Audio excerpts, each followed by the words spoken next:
Bom dia a todos.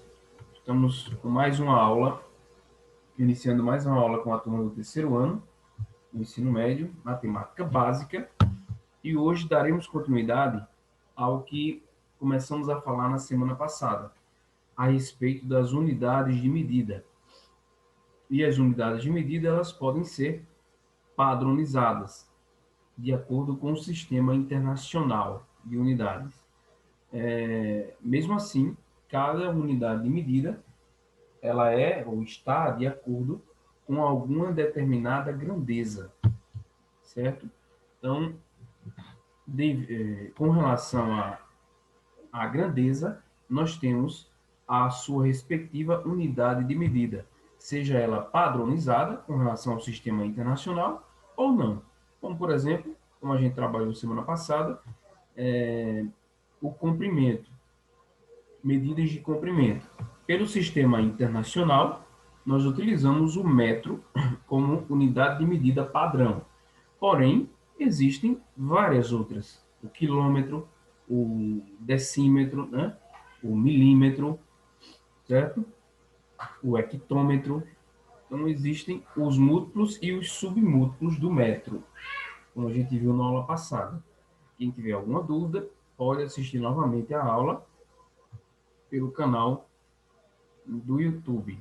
Acredito que hoje, a aula de quinta-feira estará hoje, já que eu não havia enviado as aulas ainda. Então, gente, vamos dar continuidade, certo?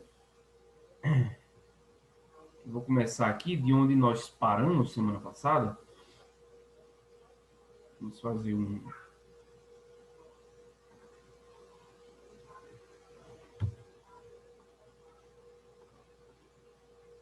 Nós paramos aqui, né, em medidas de volume. Como vocês podem observar, medidas de volume são medidas de espaço ocupado, né? Quando a gente trata de volume, normalmente tratamos de figuras geométricas espaciais, que são aquelas que ocupam lugar no espaço.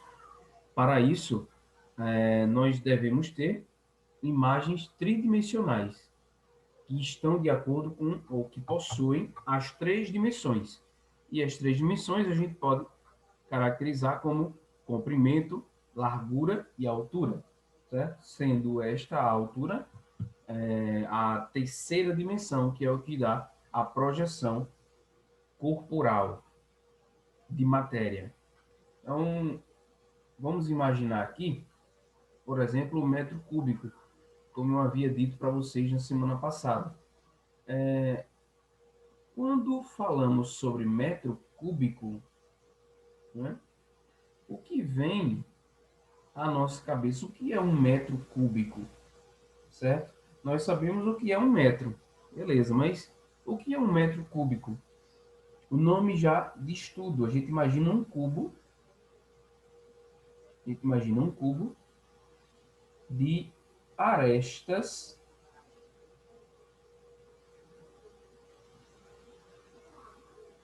com 1 metro de comprimento.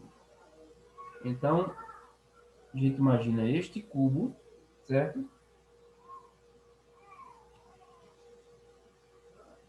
Com 1 metro de comprimento, 1 metro de largura e também com 1 metro de altura. Como se trata de um cubo, e com relação às características de um cubo, ele possui todas as arestas de mesma medida. Por isso que para relacionar volume, a gente trabalha com o cubo como figura geométrica espacial. E para calcular o volume de um cubo, nós devemos multiplicar entre si as suas dimensões. Comprimento, 1 metro, vezes largura, 1 metro, vezes altura, 1 metro, certo? Isso resulta.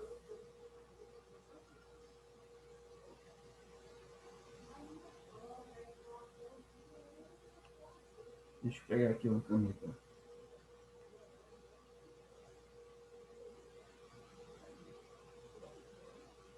Aqui, volume igual 1 vezes 1 é 1, certo? Metro vezes metro é metro elevado a 3. Por isso que chamamos metro cúbico, porque está relacionado ao cubo como figura geométrica espacial. O volume 1 metro cúbico. Veja, nós temos aqui que 1 decâmetro cúbico, aí vocês podem vir para cá, ó, deca lembra 10. Porém, 1 decâmetro cúbico, ele possui 1000 metros cúbicos e não 10 metros cúbicos. De onde vem essa diferença? Porque quando a gente relaciona só comprimento, 1 decâmetro possui 10 metros. Porém, 1 decâmetro cúbico possuirá 1000 metros cúbicos. Vamos ver só por quê. Decâmetro refere-se a 10, certo? Decâmetro, 10 metros. Então, é a gente imaginar, pessoal, agora um cubo com 10 metros de aresta. Vou colocar aqui 10 metros de comprimento, 10 metros de largura, certo? 10 metros de altura. E aí, agora este volume ficaria com 10 metros vezes 10 metros vezes 10 metros. Percebam, ó. 10 vezes 10, 100. 100 vezes 10, 1000. M vezes M vezes M, M elevado a 3. Como trata-se de um cubo, M elevado ao cubo. Por isso daí vem o nome. Olha só. Então, o que é isso aqui? É um decâmetro cúbico. Certo? É um decâmetro cúbico. Ok? Um decâmetro cúbico possui 1000 metros cúbicos. E é aí que vem a ideia de transformações de unidades quando tratamos de volume. Veja onde está, perdão, o metro cúbico. Certo? Se você quer passar o metro cúbico para os seus múltiplos, metro cúbico para decâmetro cúbico, você divide por 1000. De decâmetro cúbico para hectômetro cúbico, você divide por 1000 de novo. De hectômetro cúbico para quilômetro cúbico, você divide por 1000 novamente. Portanto, para ir de metro cúbico para quilômetro cúbico, nós passamos por 3 processos de divisão por 1000, certo? Ao contrário, se você quer ir de quilômetro cúbico para metro cúbico, aí você vem multiplicando por 1000. De quilômetro cúbico para hectômetro cúbico, multiplicamos por 1000. De hectômetro cúbico para decâmetro cúbico, multiplicamos por 1000. De decâmetro cúbico para metro cúbico, multiplicamos por 1000 de novo. Veja que os processos são muito grandes. Para se ter uma ideia, 1 quilômetro cúbico, gente, olha só. 1 quilômetro cúbico, só um, equivale a 1 bilhão de metros cúbicos. Certo? 1 quilômetro cúbico equivale a 1 bilhão de metros cúbicos. Por quê? Porque eu passo por 3 processos de multiplicação por 1000 para chegar no metro cúbico. Mesma coisa com os submúltiplos. De metro cúbico para decímetro cúbico, nós multiplicamos por 1000. De decímetro cúbico para centímetro cúbico, multiplicamos por 1000. De centímetro cúbico para milímetro cúbico, multiplicamos por 1000. E a volta, você volta dividindo por 1000. Não tem segredo. Basta a gente ter uma compreensão que aqui As multiplicações ou divisões sucessivas não são por 10, mas sim por 1000. Para a gente ficar atento com relação a isso. Tá bom? Vamos continuar? Aqui nós falamos sobre volume. Medidas de tempo.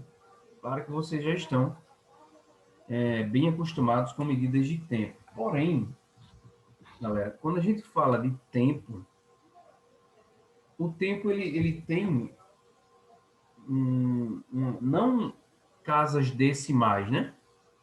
Ele tem processos de passagem, de multiplicações, perdão, ou divisões sucessivas por 60. Por exemplo, se a gente tratar aqui, ó, das grandezas, segundos, minutos, perdão, aqui são as unidades de medida. A grandeza é o tempo. Unidades de medidas, os segundos, os minutos, as horas, os dias, o ano. Por exemplo, se a gente tratar da hora, aqui, tudo novo também, tratando aqui da hora, certo? Com relação aos segundos, uma hora possui 3.600 segundos. Uma hora possui 60 minutos. Uma hora possui, claro, uma hora.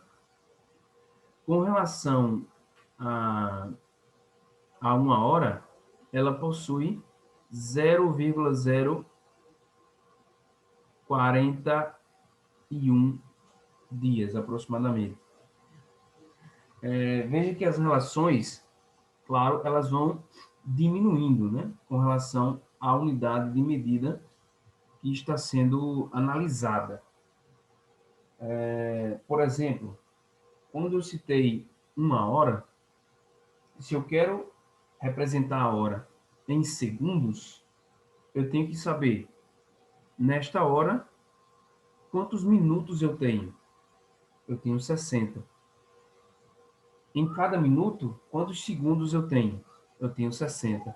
Então, em uma hora, se eu tenho 60 minutos e cada minuto tem 60 segundos, para representar a hora em segundos, uma hora, nós multiplicamos os 60 minutos pelos 60 segundos. Isso resulta em 3.600 segundos, certo? Então, uma hora possui 3.600 segundos. As medidas de tempo, elas se relacionam muito com algumas unidades de medida que possuem seu ciclo completo em torno das 60 unidades. Por exemplo, quando a gente trata de um minuto possui o quê? 60 segundos. Uma hora possui 60 minutos. A partir daí, a gente entra a questão dos dias. Já um dia possui 24 horas. A gente tem que ter essa relação cuidadosa com relação a medidas de tempo. Tudo bem? Se a gente observar aqui, ó, um ano possui aproximadamente 365 dias. São, na verdade, 365 dias e 6 horas aproximadamente, onde essas 6 horas no calendário elas não são computadas, elas são acumuladas durante 4 anos, a cada ano acumulando 6 horas, 6 vezes 4, 24, 24 horas, criando um novo dia. Esse dia ele é contabilizado no quarto ano da sequência, que é chamado de ano bissexto, que é quando o mês de fevereiro deste determinado ano possui 29 dias e não 28, como é de costume.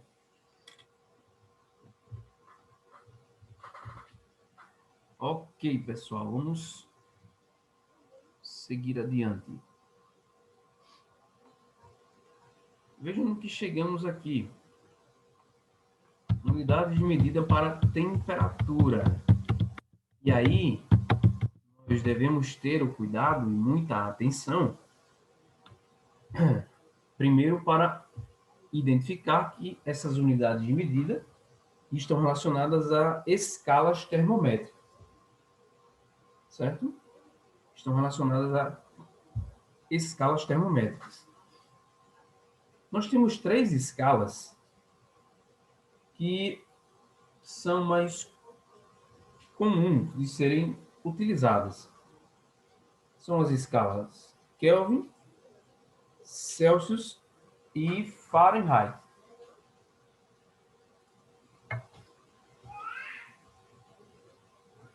Ambas são baseadas no comportamento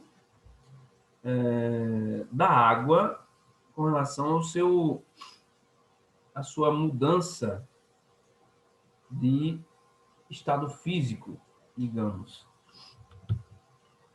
Os pontos de fusão e de ebulição é que entram nesta análise. Ponto de fusão é aquele onde a água se prepara para sair do estado sólido para o líquido. E aí, as 3 escalas têm medidas diferentes para este ponto. Para nós brasileiros, nós se utilizamos muito da escala Celsius, não é verdade? E a medida do ponto de fusão da água é o 0 grau. Já para a escala Kelvin, nós temos 273 graus, 273 Kelvin. O Kelvin não trabalha com graus, né? Então, 273 Kelvin de temperatura para esse mesmo ponto de fusão. A escala Fahrenheit marca 32 graus Fahrenheit para este ponto de fusão. Vejamos. Se fazendo uma relação aqui entre a escala Kelvin e a escala Celsius, nós temos uma diferença, né, de 100 graus em ambas, do ponto de fusão para o ponto de ebulição. 100 graus de diferença. Ó. Kelvin vai de 273 a 373, Celsius vai de 0 a 100. Então, são 100 graus de diferença. O que nos ajuda a fazermos transformações de unidades de medida, tanto de Celsius para Kelvin, quanto de Kelvin para Celsius. Certo? Vamos imaginar aqui uma determinada temperatura. Deixa eu ver aqui. 50 graus. 50 graus Celsius. Vou colocar aqui. 50 graus Celsius de temperatura. Quanto isso valeria na escala Kelvin? Né? Quanto isso valeria na escala Kelvin? Veja, se eu, acima de 0, se eu subir 50 graus, eu subo 50 graus também acima do ponto de fusão de Kelvin, que é 273. Então, eu fico com 273 mais 50, o que resulta em 323, certo? 323 Kelvin. Então, os 50 graus Celsius equivalem a 323 Kelvin de temperatura. Vocês já estudaram? Acredito que sim, isso em física. Então, eu vou até ser mais rápido neste quesito. Deixa eu limpar aqui. Como vocês podem perceber, se eu quero relacionar uma temperatura em Kelvin, eu somo a temperatura em Celsius mais 273, certo? Isso se eu quiser transformar, tá bom? Transformação de quê? De Celsius para Kelvin. Se eu quiser de Kelvin para Celsius, ó, temperatura em Celsius, será o contrário, né? Será a temperatura em Kelvin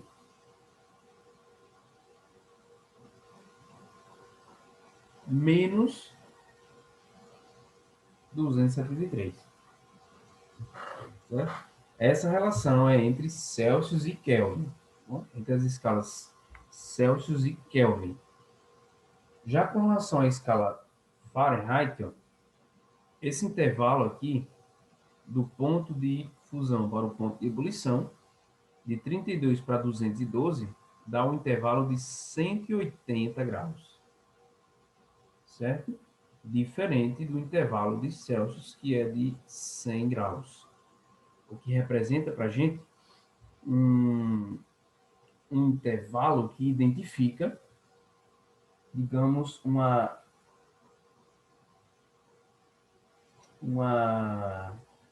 razão diferente daquela quando analisada em Kelvin. Vamos supor que quando eu aumente 1 grau aqui na temperatura em Celsius acima de zero, eu aumento 1,8 graus acima do ponto de fusão de Fahrenheit.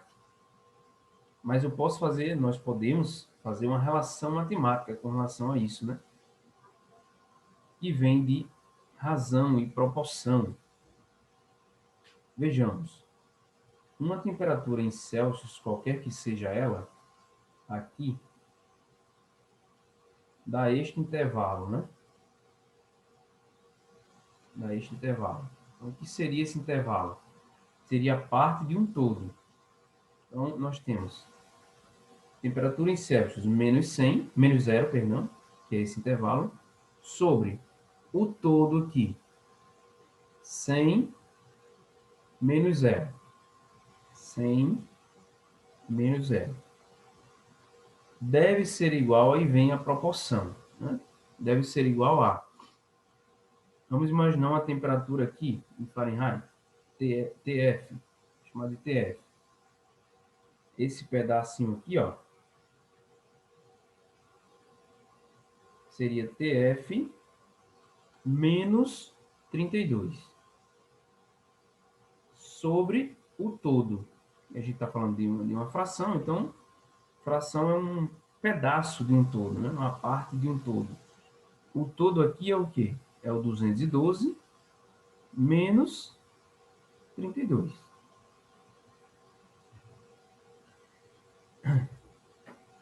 Facilitando aqui, nós temos temperatura em Celsius menos zero, temperatura em Celsius, sobre 100 menos zero, 100, igual a TF, que é a temperatura em Fahrenheit, menos 32, sobre 212 menos 32, 180.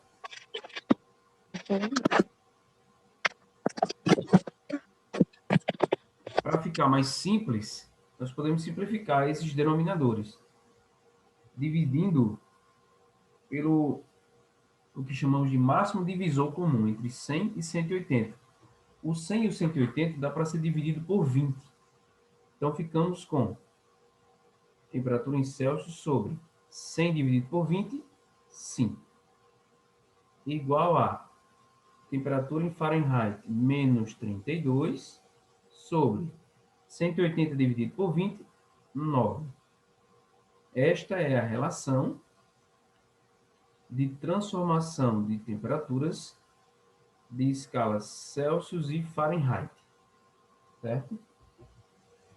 Temperatura Celsius sobre 5 é igual a temperatura Fahrenheit menos 32 sobre 9. Falamos sobre as duas métodos de transformação, né? De Celsius para Kelvin e de Celsius para Fahrenheit e vice-versa. Vamos limpar aqui para a gente dar continuidade. A conversão de medidas de temperatura são essas, né? Como a gente viu.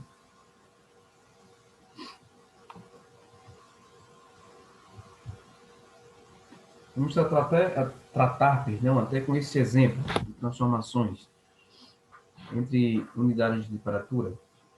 Em algumas cidades brasileiras, encontramos em vias de grande circulação termômetros que indicam a temperatura local medida na escala Celsius. Por causa dos Jogos da Copa no Brasil, os termômetros deverão passar por modificações que permitam a informação da temperatura também na escala Fahrenheit, utilizada por alguns países. Portanto, após essa adaptação, um desses termômetros que indique, por exemplo, 25 graus Celsius, também apontará a temperatura de quantos graus na escala Fahrenheit. Vamos lá. O que consta é que iremos trabalhar com transformações da escala Celsius para a escala Fahrenheit de temperatura. Portanto, trabalharemos com a seguinte equação, né? Temperatura em Celsius sobre 5 deve ser igual a temperatura em Fahrenheit menos 32 sobre 9. Ok? Anotar o que está sendo dado. O que está sendo dado é a temperatura em Celsius, que marca 25 graus de temperatura. Certo? Eu quero ela em Fahrenheit. Então, daqui eu venho para cá. Temperatura em Celsius não é 25 graus? Então, no lugar de TC, eu coloco 25. Então, ficamos com 25 sobre 5 igual a TF, que é a temperatura em Fahrenheit, menos 32 sobre 9.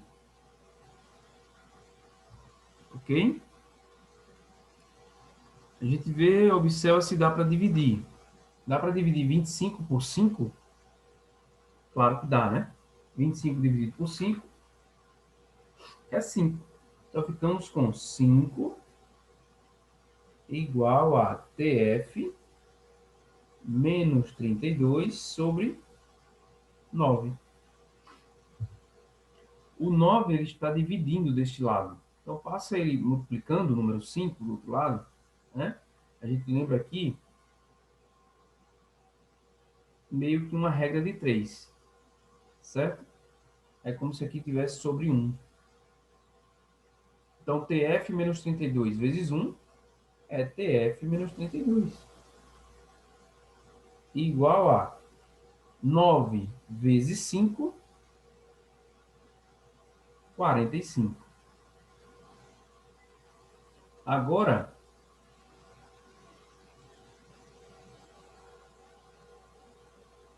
para deixar a temperatura em Fahrenheit sozinha, deste lado da igualdade, ó, passa o menos 32 para o outro lado. Se ele estava subtraindo, ele passa adicionando do outro lado. Então, ficamos com temperatura em Fahrenheit igual a 45 mais 32. Temperatura em Fahrenheit igual a 77 graus Fahrenheit. O que eu quero dizer é que nós encontramos que 25 graus Celsius equivalem a 77 graus Fahrenheit. Beleza? Só um exemplo aí de transformações de unidades de medida de temperatura de uma escala termométrica para outra.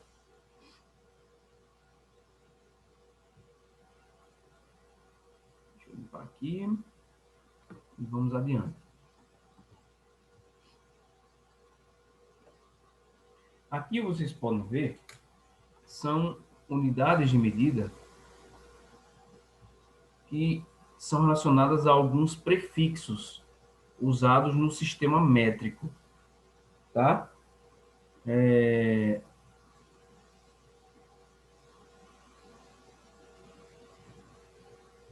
Giga, mega, quilo, deci, centi, mili, micro, nano, pico, femto. Vejam só, 1 giga, ele equivale a uma multiplicação por 10 elevado a 9. Gente, 10 elevado a 9, deixa eu anotar aqui. Veja, 1 giga equivale a 10 elevado a 9. 10 elevado a 9 é 1 e 9 zeros. 1, 2, 3, 4, 5, 6, 7, 8, 9. 100, mil, milhão, 1 bilhão. 1 giga equivale a 1 bilhão. Se for 1 gigâmetro, né? 1 gigâmetro refere-se ao metro. É 1 giga de metro. E 1 giga de metro, nesse caso, seria 1 bilhão de metros. É muita coisa. Então, giga é a unidade de prefixo que a gente se utiliza. Ah, professor, tem mais do que giga? Tem o tera, existe o tera. Por exemplo, o mega. Um mega nós temos 10 elevado a 6. Seria 1 e 6 zeros. Então, seria 1 milhão, né? Um mega refere-se a 1 milhão daquela grandeza. Estamos tratando do metro, seria 1 milhão de metros, certo? 1 megâmetro, 1 milhão de metros. 1 vezes 10 elevado a 6 metros. O quilo, a gente já falou sobre o quilo, né? E refere-se a 1000 unidades daquela grandeza. Deci, aí a gente já começa a tratar dos submúltiplos, né? Deci seria tratando de metro, seria o decímetro. Então, 1 decímetro é equivalente a 0,1 metro. É 1 dividido por 10, decímetro. 1 centímetro seria o 1 dividido por 100, né? 0,01 metro. Milímetro, 0,001 metro. Micro, 1 micron, a gente trata de 10 elevado a menos 6. Né? 10 elevado a menos 6, gente, ó, é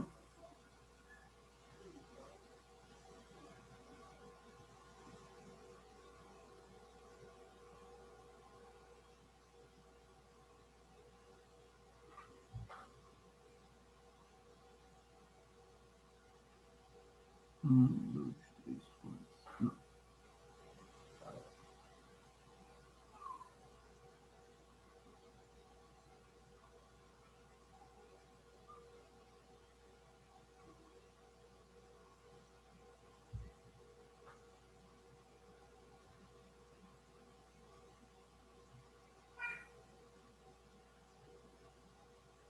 A borracha aqui. Ó, corrigir aqui, tá?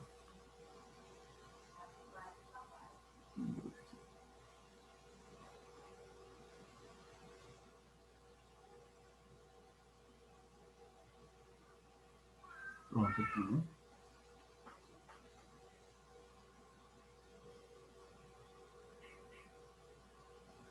Um, dois, três, quatro, cinco.